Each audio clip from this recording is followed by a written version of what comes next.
Muchas gracias, Sebastián. Ahora vamos a escuchar a Najib Tala.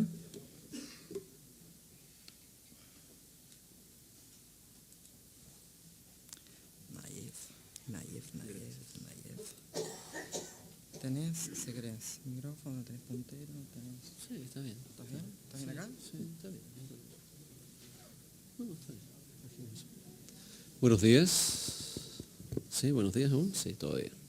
Muchas gracias por la invitación. La verdad es que esta presentación la iba a hacer Gabriel. Gabriel ya explicó esto, ¿no? Y yo les voy a contar un poco cuál es el impulso de por qué el banco, un poco más en detalle, y cuáles son los motivos que generan que efectivamente estemos en este proceso, ¿no? Este no está funcionando. ¿No? ¿Este no está funcionando? ¿Claro? Este no está. ¿Ahí está? Sí, fantástico. Dale, gracias. Cuando recién hablaban del... Sí, ahí sí. Cuando recién hablábamos del tamaño del mercado y la brecha, y en algún minuto mencionaron en las palabras iniciales de que la infraestructura colabora con el proceso de desarrollo, tiene que ver con esto. ¿Más fuerte? ¿Sí? ¿Ahí sí? ¿Ahí mejor? Ahí. ¿Sí? Tiene que ver con esto. Hoy día, en promedio, en Latinoamérica y el Caribe, se invierte el 2,8% del Producto Interno Bruto en infraestructura. Lo que genera en la infraestructura en el territorio es la habilita. La infraestructura lo que genera es habilita el territorio para desarrollo productivo, social, cultural, el que se requiera, ¿no? El que el territorio lo necesite, ¿sí?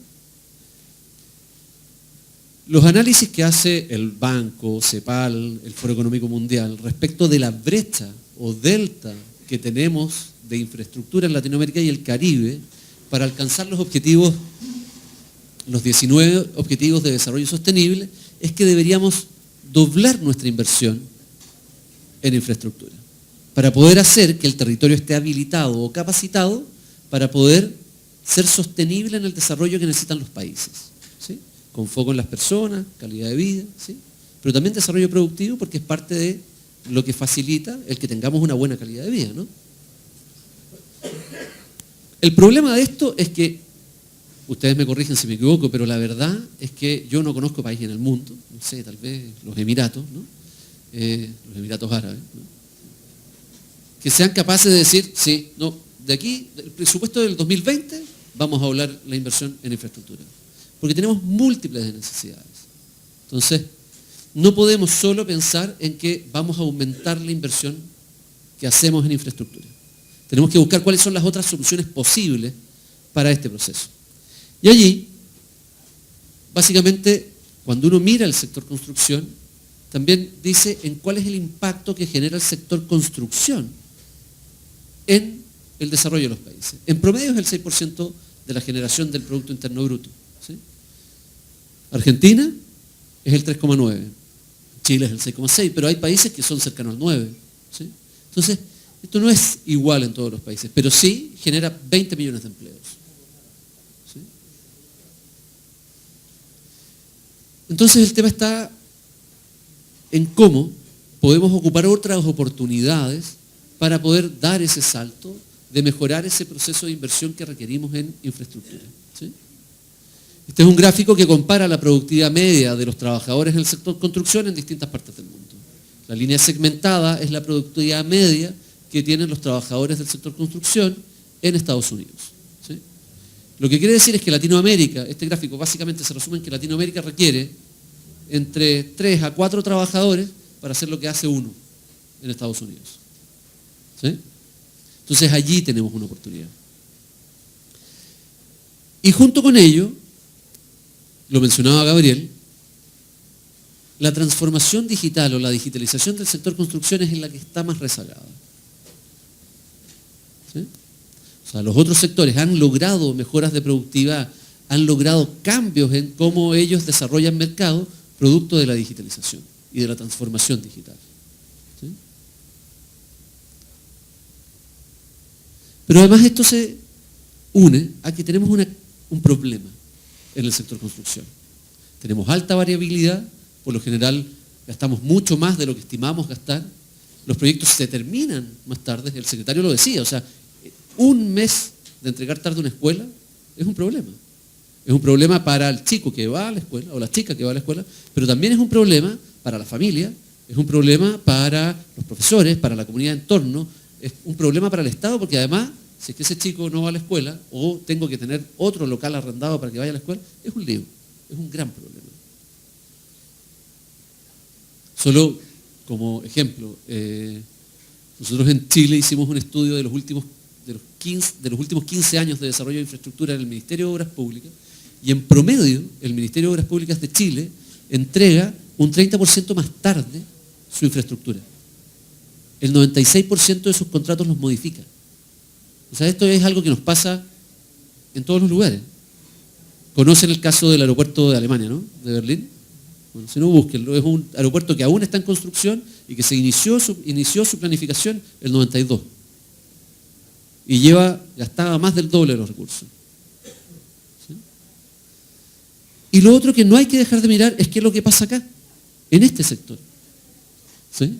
Lo decía Sebastián recién, nos enfocamos poco en el gasto que hacemos en la operación. Cuando nosotros instalamos una infraestructura en el territorio y lo habilitamos para tener capacidad de hacer algo, lo que esperamos es que esa infraestructura mantenga su nivel de servicio en el tiempo. Porque si no, estamos solo inaugurando y lo que nos está ocurriendo es que al poco andar, esa infraestructura decrece su capacidad, deja de prestar el servicio y las necesidades que originalmente habíamos planificado que estuviesen satisfechas en ese territorio, no están satisfechas. ¿Sí? Entonces, todo esto trae consigo, todos estos problemas trae consigo que nosotros anualmente perdemos 50.000 millones de dólares en la región. No es poco. ¿Sí? Y además que, producto de esto, de que nos enfocamos poco en la operación y en el mantenimiento, y no tenemos adecuadamente trazada la información, y además la información no es tan fiable, la información de cierre de los proyectos, es que no confiamos mucho en los proyectos, no confiamos en su calidad. ¿Sí? Y eso conlleva múltiples problemas hacia adelante. Entonces, nos enfrentamos a un sector de construcción que es fragmentado, ¿sí? Que pretendemos tratar de controlar todos estos problemas con cláusulas contractuales. ¿Sí? No, si miren, tantos cambios, entonces vamos a empezar a poner multas en los contratos. Y esto no nos pasa solo en cómo contrata el sector público, también pasa en cómo contrata el sector privado con el sector privado. ¿Sí? Entonces, tenemos reducida estandarización, adoptamos pocos estándares. Por lo general, somos una industria y un sector que es bien artesanal. ¿Sí? Entonces, básicamente, yo esto no lo voy a explicar en detalle, pero básicamente lo que se enfoca este proceso y la oportunidad que tiene es que en el desarrollo de la gestión de proyectos, lo que nosotros hacemos es tomar decisiones. ¿Sí? Gestionamos información y datos para poder tomar decisiones. La gestión de proyectos lo que hace es tomar decisiones en el tiempo para poder desarrollar algo. ¿Sí? Entonces, BIM lo que promueve, esta es una definición que está basada en plan BIM de la revisión de la definición, aquí tenemos a Carolina Soto, que es la directora ejecutiva de plan BIM, y además a Pilo Alzúcar, que es quien genera esta definición. Pero lo importante de esto tiene que ver con la gradualidad en que podemos llegar a ser capaces de alcanzar beneficios.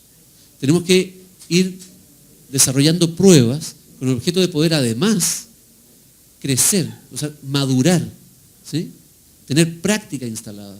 En la medida en que tenemos práctica instalada podemos aprendemos de nuestros errores, mejoramos y en ese proceso vamos a ir incrementando el alcanzar esos beneficios. Estos beneficios que nos contaban en un inicio, que si no me equivoco además yo tengo una lámina, ¿no? Tiene múltiples dimensiones. Esto no es tecnología. Tiene un componente tecnológico, pero no es tecnología. Esto es cambio en la forma de enfrentar el trabajo y de hacer. O sea, tiene un componente de los recursos humanos y las capacidades instaladas en nuestro equipo muy, muy alto. Por eso también es gradual, porque tenemos que acostumbrarnos a hacer las cosas de una forma distinta. Bueno, además tiene un montón de beneficios. En Suecia, el porcentaje de desperdicios que genera el sector construcción es cerca del 35%. En Estados Unidos es cerca del 40%. Deberíamos tal vez medirnos, ¿no? Seguro que andamos más arriba de esos números. Eso quiere decir que del porcentaje de materiales que contratamos, que compramos para hacer un desarrollo de infraestructura, el 40% tal vez lo perdemos. Y eso no solo tiene un impacto económico en el balance de los costos del proyecto, sino que también tiene un impacto en el territorio, ¿sí? Porque tenemos que hacer algo con ello, ¿no? ¿Dónde los dejamos? Bueno, estos son algunos beneficios de un análisis que se desarrolló en proyectos de construcción y son estimaciones, ¿no? Cuando yo les digo que tenemos que ir madurando en el tiempo para alcanzar estos niveles de beneficio, es que por lo general tal vez los primeros proyectos, o sea, uno no puede pretender que en una gestión de cambio dentro de una organización el primer proyecto salga absolutamente exitoso. No. Por eso hay que hacer pilotos, hay que controlar, hay que medir, hay que ir paso a paso en este proceso y acompañar al equipo y acompañar a los distintos sectores y colaborar entre el sector público, el sector privado y la academia para que esto tenga buenos resultados. ¿Sí? ¿Se acuerdan de la primera lámina de los círculos, no? O sea, si lo hacemos juntos, seguro esa brecha va a disminuir. Entonces, además, fuertemente, esta es una reinterpretación de una lámina del Foro Económico Mundial, fuertemente creemos que el BIM además puede ser una puerta de entrada muy potente para la digitalización del sector. Y ya que en ese gráfico de cómo hemos adoptado, ya no estemos rezagados, empecemos a avanzar. Bueno, yo no me voy a detener en esta porque seguro la de Andrea está mucho más actualizada que la mía. Pero básicamente acá, nada. En Latinoamérica hay dos países que ya tienen un mandato futuro fijado, que son Chile y Brasil. Prontamente Argentina va a cambiar de color, ¿sí? Uruguay también, estamos empujando también. Y lo fantástico es que este gráfico, si uno lo miraba hace 2 años atrás, o hace 3 años atrás, en Latinoamérica casi no había color. Entonces, esto ha sido además la generación de prácticas comunes y de la conversación que ocurre entre las distintas organizaciones dentro de Latinoamérica que empiezan a colaborar, ¿no? Y el banco lo que está haciendo, está promoviendo la implementación de BIM, promoviendo 5 áreas de gestión en torno a esto, ¿no? Que tienen que ver con estas 5. Pero pensando siempre que esto tienen que estar los 3 actores principales del sector construcción involucrados en este desarrollo. ¿Sí? Pensando en que la creación de una estrategia y el desarrollo de una estrategia, hoja de ruta y gobernanza, que es todo este detalle que nos estaba contando Andrea, tiene que ver con eso, con tener una visión común, poder desarrollar esa mirada de nación, ¿sí? Que se requiere. ¿Cuáles son los objetivos comunes que tenemos? Que son interesantes para el sector público y para el sector privado, ¿sí? Y que tenemos que estar en pos del beneficio, de la generación de valor para todos.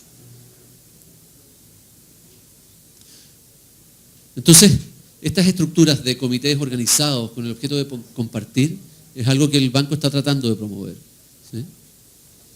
El banco está tratando de promover que además también, y que no es que al banco se le haya ocurrido, ¿no? O sea, convengamos, ¿no? ¿Sí? No es, el banco no ha descubierto la pólvora, ninguno de nosotros lo ha hecho, ¿sí? Pero en definitiva tiene que ver con las prácticas que otros han desarrollado. El proceso es importante porque me permite entender lo que hacemos, cómo hacemos el trabajo y qué oportunidades tenemos en ese hacer para poder mejorar. ¿Sí?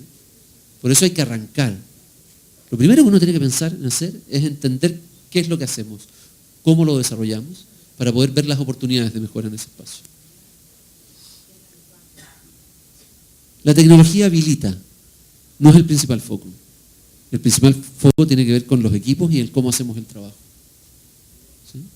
Tenemos que ocuparnos. La tecnología sí, es un habilitante, es necesaria, colabora, pero no es el principal, no es la primera pregunta que tengo que responderme.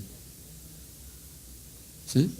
Primero tengo que saber qué es lo que hago, cómo lo hago, cuáles son las capacidades que tengo instaladas en mis equipos, cuáles son los servicios que presto, cuáles son los servicios que requiero que me presten, ¿sí? Antes de empezar a pensar cuáles son las herramientas con las cuales puedo dar solución a ello. Porque además, eso está en constante cambio. Cambia muy rápido.